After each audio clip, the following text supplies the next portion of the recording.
Good evening. You're watching UTV Live at 6 on an historic day for the families of the 10 Ballymurphy victims. We're live with a special programme as the long-awaited inquest draws to a close.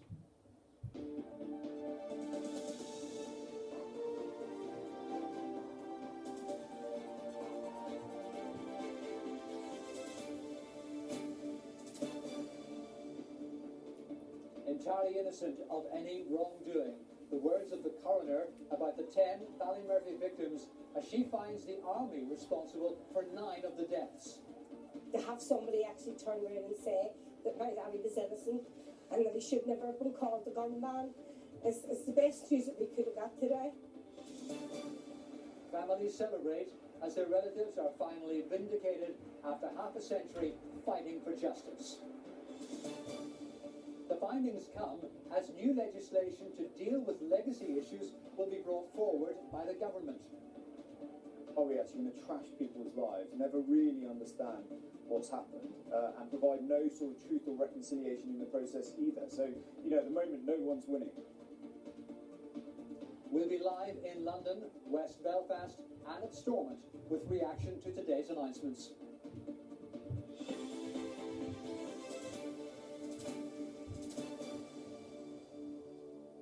After 50 years of waiting, the families of the 10 people killed at Ballymurphy have finally heard the words that they've been waiting for, that their relations were entirely innocent of any wrongdoing.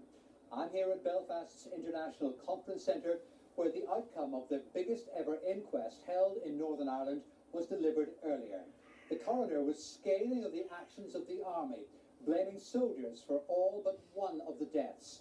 Those they shot, including a priest and a mother of 8, did not pose any threat to anyone.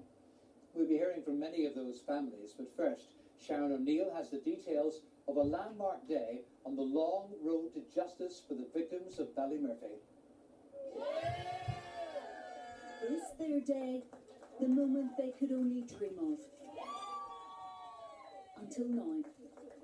It's brilliant, absolutely delighted. We couldn't have asked for a better outcome, that we knew it all our lives, but to have somebody actually turn around and say that my daddy was innocent and that he should never have been called the gunman is the best news that we could have got today.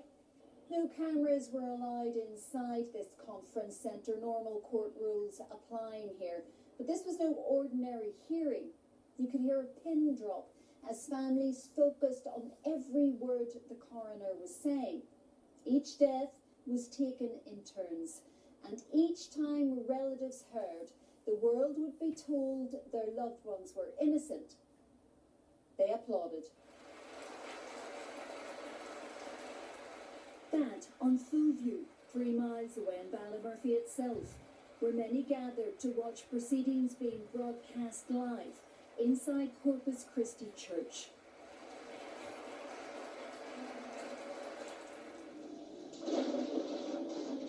This never-before-seen footage from the day, a reminder of how dire the situation was in West Belfast back in 1971. The streets already battle-scarred before these killings. The army at their base in Ballymurphy, here in huge numbers to enforce internment on this first morning. And when that happened, chaos. Even homes didn't escape the bullets, with the IRA, UVF and the army on the streets. But the coroner couldn't be more forthright. Despite claims made back then, these 10 victims were not members of the IRA and not armed. It was like a weight just getting lifted off your shoulders. It's like something you've fought for all your life. The only thing is that the rest of the family members aren't here. Like my mother that was left with 7 kids. The youngest was only a wee baby, 4 months old. My brother that was with my daddy died a couple of years ago there, not seeing the justice that he fought so hard for his daddy. So just to get his name cleared, everywhere that they say that my daddy, Joseph Carr, was not an IRA gunman and that he was an innocent family man, it's just the best news today. The The coroner acknowledged the deaths took place during a highly charged and difficult environment. Despite this, she was highly critical of the army. Mrs. Justice Keegan blamed soldiers for 9 of the deaths. In all of them, there was no need for the level of force used. They showed basic inhumanity by leaving victim Mother Joan Conley in a field so long after being shot. The poor treatment of families didn't end there. Others were criticised for being triumphalist and abusive. After 50 years, we finally have an evidence-based report. We had the original sham inquest. We had no RUC investigation. The coroner referred to the lack of investigation today. We had a HET review, which was equally flawed.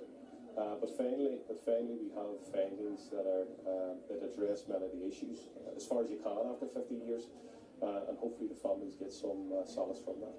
John McCare was the 10th person to be shot. He had served in the army and lost his hand in the Second World War. Not answered today. Who shot him? It wasn't about blaming anybody.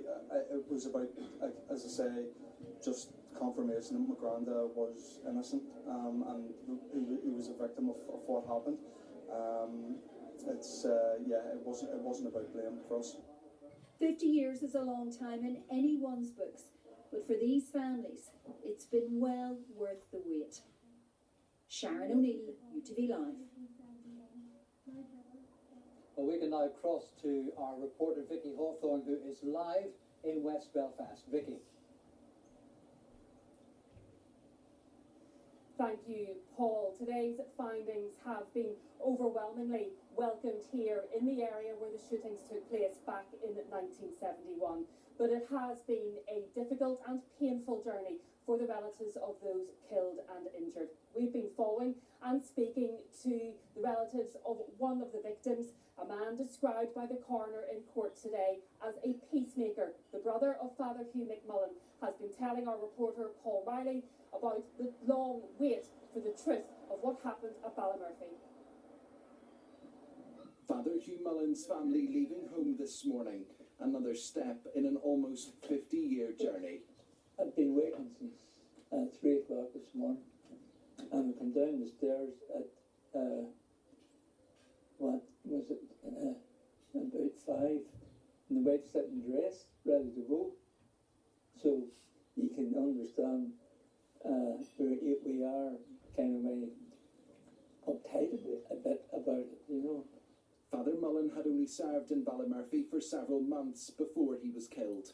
A priest remembered for his dedication to the parish and its people, a sentiment written in stone at his final resting place in Portaferry.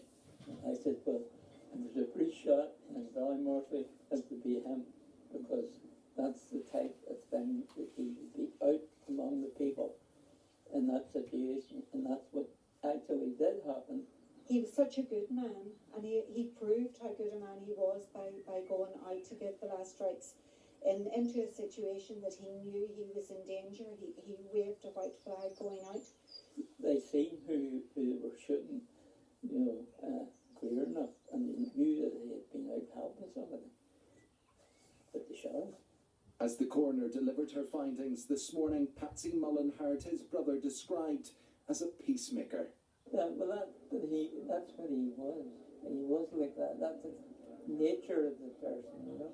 I'm pleased, delighted that this happened, so as everybody else knows that he was not guilty of anything in Ballymurphy.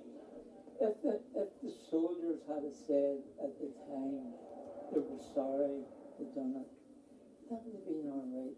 That would have been, I wouldn't have worried about that. But they didn't. This is the man Father Mullen went to the aid of. Now 87, Bobby Clark was the first man shot on that day while moving children away from danger. Just hearing the coroner say that she accepts your version of events, what does that mean to you today? Well, it's the truth. I always believe if you tell the truth, you see, you can't remember a lie. You can always remember the truth. Happy justice been done. That's the most important thing. But sad at the same time. Sad.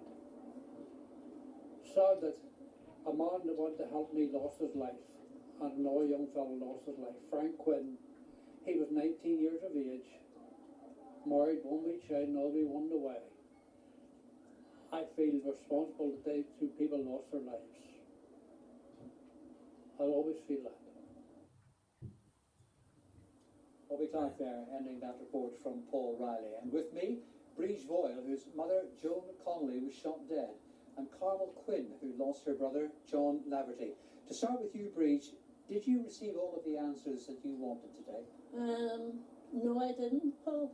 I actually, yes, she was found innocent, which I already knew, but I was delighted to hear it today from the judge, because now the world knows that she was an innocent woman. But now we're left with, why was she shot? Why was all our loved ones shot when she has declared them all innocent? So why did they feel the need? Why could they not come to court and tell us why they shot our loved ones? Well, we'll come to that in a moment, but right now to come to you, Carmel, are you happy with the answers that you received today? I'm happy with the verdict that my brother has been vindicated, that he was innocent, but now I would look for accountability. Someone has to be held to account. You know, our John was a 20-year-old man with his whole life ahead of him, and today I think of my parents who never got any kind of accountability or justice. So today does answer some questions. The fact that we always knew that my brother was murdered, but the fact that we had to wait 50 years for to have this judgment is just ridiculous. You know, it should never have happened. Breege, I understand that your mother made tea for the soldiers whenever they first arrived. Tea and sandwiches for them when they first arrived. And I understand that at the end of whenever she was killed, her body was treated with basic inhumanity. Oh, bad. They came in 20 minutes after the shooting, and they didn't even check if my mummy was dead. They just assumed she was dead, and they left her there. But at the early hours of the morning, they came in and took her out of the field. But instead of bringing her till the morgue or the hospital, they brought her into the Henry Taggart Hall, and they treated her horrendously, really badly, and it was like she was a prize kill for them. Finally and briefly, Carmel, what next for you and the families? Well, we're going to seek advice from our legal team, but this isn't the end. We want accountability. You know, we can't come in and destroy a whole community and just leave it and think it'll go away with time. It'll never go away with time. We need justice. Carmel Quinn and Breege Voyle, thank you both very much indeed. Well, in a statement, a spokesperson for the government recognised how difficult the process had been for all of those affected. It said it would take the time to review the report and carefully consider the conclusions drawn. The former Veterans Minister, Johnny Mercer, had this to say when he spoke to our reporter in London a short time ago. Of course they were innocent, but are we actually going to be able to deliver any form of justice for these people? Or are we actually going to trash people's lives, never really understand what's happened, and provide no sort of truth or reconciliation in the process either? So, you know, at the moment, no one's winning, right? And there are no easy answers in this space. My heart absolutely goes out to the families. Johnny Mercer there. Now, the impact of those events in West Belfast is still being felt half a century on. Mark McFadden takes a look back at those troubled times in Ballymurphy in August 1971. Over 3 days, and within the space of just a few streets, 10 civilians were shot dead by soldiers of the Parachute Regiment. The killings happened over an area perhaps less than half a mile square, unfolding in horrifying fashion in front of terrified residents. The first to die was parish priest, Father Hugh Mullen. In 1971, the priest's house was just over there, and the area where I'm standing was a grassy field. Father Mullen became aware that a man had been shot and wounded in this area, and he phoned the army to say that he intended to go out to the wounded man. But Father Mullen, by leaving that place of refuge and coming to tend to this victim, instead became a target, and he was shot in the back. Now, 19-year-old Frank Quinn was nearby, and he in turn then ran to the priest's aid, but he was shot in the head.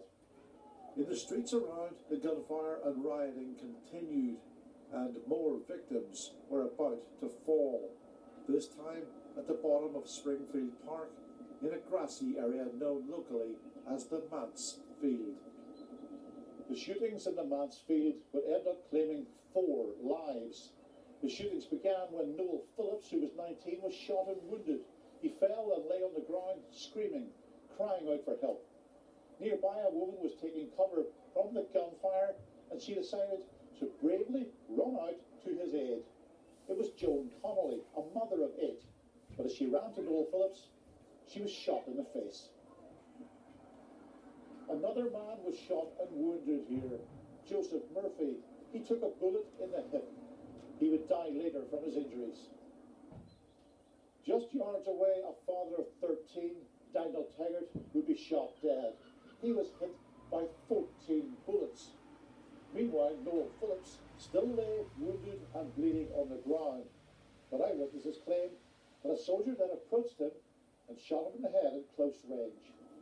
Day 1 in Ballymurphy would claim 6 lives. The second day saw Eddie Doherty, a father of 2, shot in the back. The total had now risen to 7. Day 3 saw the bloodshed increase yet again. John Laverty, who was 20, Joseph Corr, a father of 6, and John McCare, a father of 8, was shot outside Corpus Christi Church as a funeral was taking place inside. The last person to die in the shootings had just fallen, and the death toll from Ballymurphy now stood at 10. This small area of West Belfast had just witnessed 3 days of incredible violence, 3 days of horror, 3 days of bullets and bloodshed. And those fateful 3 days would herald the start of a 50-year campaign by the Ballymurphy families.